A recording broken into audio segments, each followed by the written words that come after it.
अगर हम बात करते हैं गाइडलाइंस फॉर फिजिशियन रेफरल में तो हमारे पास कुछ चीज़ें आती हैं, ठीक है, जिनके होते हुए या फिर जो चीज़ें ये प्रिडिक्ट करती हैं कि हमें फिजिशियन की तरफ रेफ़र कर देना चाहिए अपने क्लाइंट को या पेशेंट को, वो कौन सी हैं स्टार्ट करते हैं। सबसे पहले हमारे पास आ जाएगा जनरल सिस्टमिक, ठीक है, जिसमें हमारे पास अननाउन कॉज है, हमें समझ नहीं आ रही, हमें कॉज का पता नहीं चल रहा, हम उसको आइडेंटिफाई नहीं कर पा रहे, ठीक है, अननाउन है।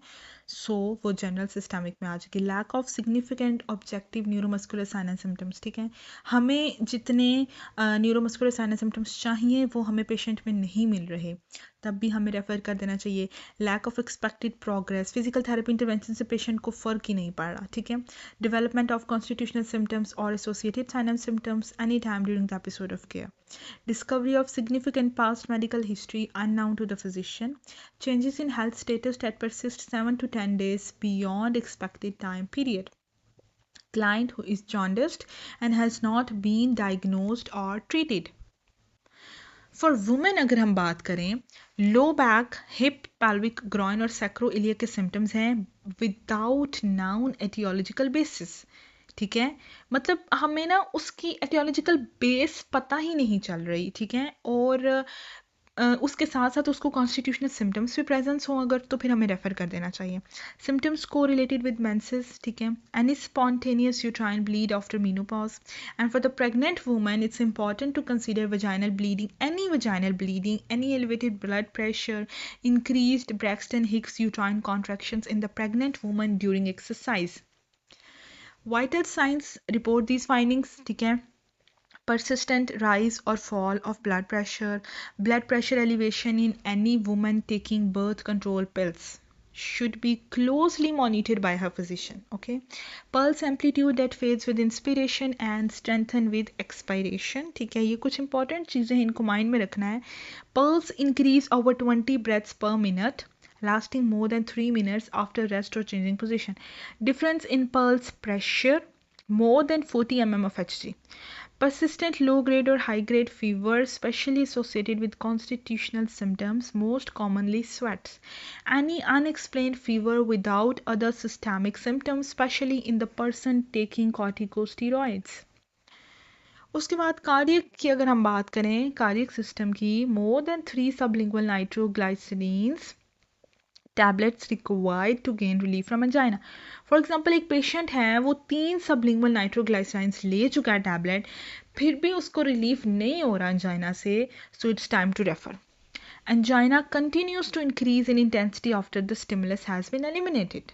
हमने स्टिमुलस रिमूव कर दिया लेकिन पेशेंट का एंजाइना फिर भी जो है वो बढ़ता जा रहा है इंटेंसिटी में, तो फिर हम लोगों ने उसको रेफ़र कर देना। Changes in the pattern of angina, abnormal swear chest pain, angina का पेन जो रेडिएट कर रहा है लेफ्ट जो आर्म में, जॉ में, अपर back feels abnormally cool, sweaty और मॉइस्ट थ्रू टच, ठीक है। अब यहाँ पे ये बात है फोकस करने वाली। समटाइम ऐसा होता है कि हम लोग ये सोच रहे होते हैं कि after exercise it's normal to be some sweaty, ठीक है, but upper back feels abnormally cool, sweaty and moist to touch. सबसे पहले हमें पेशेंट से पूछना है कि आपकी कोई कार्डियक हिस्ट्री तो नहीं है। If yes then don't wait for anything to happen, okay, आपने उसको फ़ौरन रेफ़र कर देना है। Client has any doubts about his और हर कंडीशन। अब समटाइम ऐसा होता है क्लाइंट की कार्डियक हिस्ट्री है और क्लाइंट को अपनी जो कंडीशन है वो समझ नहीं आ रही, मतलब ही और she cannot express or cannot tell anything clear about his or her condition, so you have to refer. Palpitations in any person with history of unexplained sudden death in the family requires medical evaluation. Cancer की बात करें तो early warning science of cancer, caution, mnemonic for early warning sign is pertinent to the physical therapy examination. Caution mnemonic simple है, ठीक है, जिसमें हमारे पास C stands for change in the bowel and bladder habits. A sore that doesn't heal. U stands for unusual bleeding or discharge. T stands for thickening or lump in the breast or anywhere else in the body. I refers to indigestion. O refers to obvious change in a wart or mole. And N stands for nagging cough or hoarseness. Okay, then all soft tissue lumps that persist to grow, whether a painful or painless.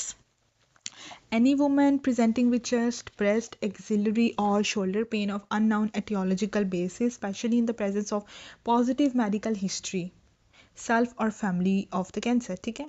Any man with the pelvic groin sacroiliac low back pain accompanied by the sciatica and history of prostate cancer, ठीक है. Cancer में basically history of cancer होना उसकी family में, उस itself उसकी अपनी history में, ये चीज़ें बहुत मैटर करती हैं. New onset of acute back pain in anyone with a previous history of cancer, ठीक है. Bone pain specially on weight bearing that persists more than 1 week and is worse at night. Any unexplained bleeding from any area. उसके बाद pulmonary की बात करते हैं, ठीक है. Shoulder pain aggravated by respiratory movements, have the client hold his और her breath and reassess the symptoms, ठीक है. अगर पेशेंट को रेस्पिरेटरी मूवमेंट के साथ शोल्डर पेन हो रहा है, ठीक है, और वो अपना ब्रेथ होल्ड कर रहा है और रीअसेस कर रहा है सिम्टम्स को, तो जब वो होल्ड कर रहा है अपना ब्रेथ तो उसके सिम्टम्स एलिमिनेट हो गए हैं, सो इट्स नॉट नॉर्मल, ठीक है. तो ये कार्डियक या पल्मोनरी सोर्स ऑफ सिम्टम हो सकता है. Shoulder pain that is aggravated by supine position, pain is worse while lying down and improve when sitting up or lean forward, ठीक है. तो ये प्लूरेटिक इन रीजन होता है, पैराइटल प्लूरा का हो सकता है, ठीक है. सो ये भी नॉर्मल नहीं है. शोल्डर और chest pain that subsides with auto splinting lying on the painful side. For the client with asthma, sign of asthma or abnormal bronchial activity during exercise, weak and rapid pulse accompanied by the fall in blood pressure, pneumothorax, ठीक है. Presence of associated sinus symptoms such as persistent cough, dyspnea or constitutional symptoms. Genito urinary की अगर हम बात करें तो abnormal urinary constituents, for example change in colour, order, amount, flow of urine, any amount of blood in the urine, cervical spine pain accompanied by urinary incontinence, unless cervical disc protrusion has already been medically diagnosed. उसके बाद बात करते हैं GI की, तो back pain and abdominal pain at the same time, ठीक है. Constitutional symptoms भी हैं और बैक पेन और abdominal pain at the same time है. मोस्टली ऐसा होता है अपेंडिसाइटिस के केसेस में हो सकता है, ठीक है. एंड इसमें हमारे पास कोलिसिस्टाइटिस में भी ऐसा होता है, सो हमें रेफ़र कर देना चाहिए पेशेंट को. Back pain of unknown cause in a person with the history of cancer, back pain और shoulder pain in a person taking NSAIDs especially when accompanied by GI upset or blood in the stools. Back or shoulder pain associated with meals or back pain relieved by a bowel movement. उसके बाद हम बात करते हैं musculoskeletal की. Symptoms that seen out of the proportion to the injury और symptoms persisting beyond the expected time for the nature of injury. For example physical therapist mostly cases जो होते हैं वो रिपीट होते हैं हमारे पास, और समटाइम ऐसा हो कि हमें ये पता चल जाए कि ये जो पेशेंट है ये beyond out of proportion time जा रहा है, मतलब बियॉन्ड द एक्सपेक्टेड टाइम जा रहा है. इतनी लंबी इंजरी नहीं चलती, ठीक हो जाती है. नेचर ऑफ इंजरी जो है वो, इस नेचर की इंजरी जो है वो यूजुअली जो है वो रिकवर हो जाती हैं, बट पेशेंट ना बेहतर हो रहा हो तो हमें उसे रेफ़र कर देना चाहिए. सेवर और progressive back pain accompanied by constitutional symptoms, ठीक है. अगर बैक पेन के साथ साथ कॉन्स्टिट्यूशनल सिम्टम्स हैं, स्पेशली फीवर, तो हमें रेफ़र कर देना चाहिए. New onset of joint pain following surgery. अगर सर्जरी के बाद कोई पेशेंट हमारे पास आया है और उसको इन्फ्लेमेटरी साइंस आ रहे हैं, फॉर एग्जांपल वॉमट है, रेडनेस है, टेंडरनेस है, स्वेलिंग है, तो हमें उसको रेफ़र कर देना चाहिए, ठीक है.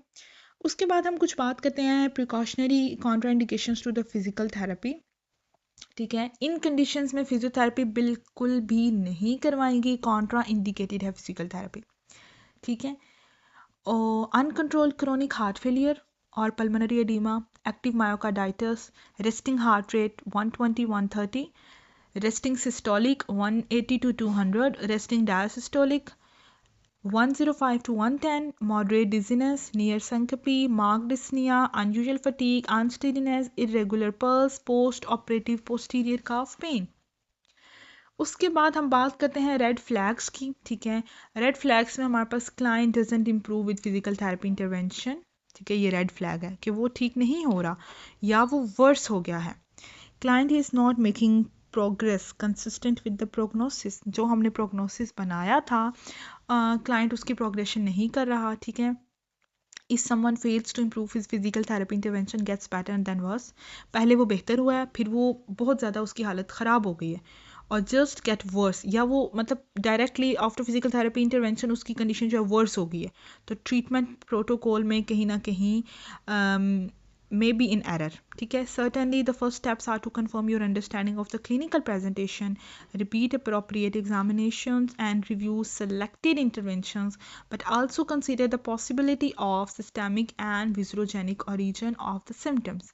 So this is about our lecture number first lecture हमारा यहाँ पे complete होता है, introduction to screening. ठीक है, and see you in the next lecture.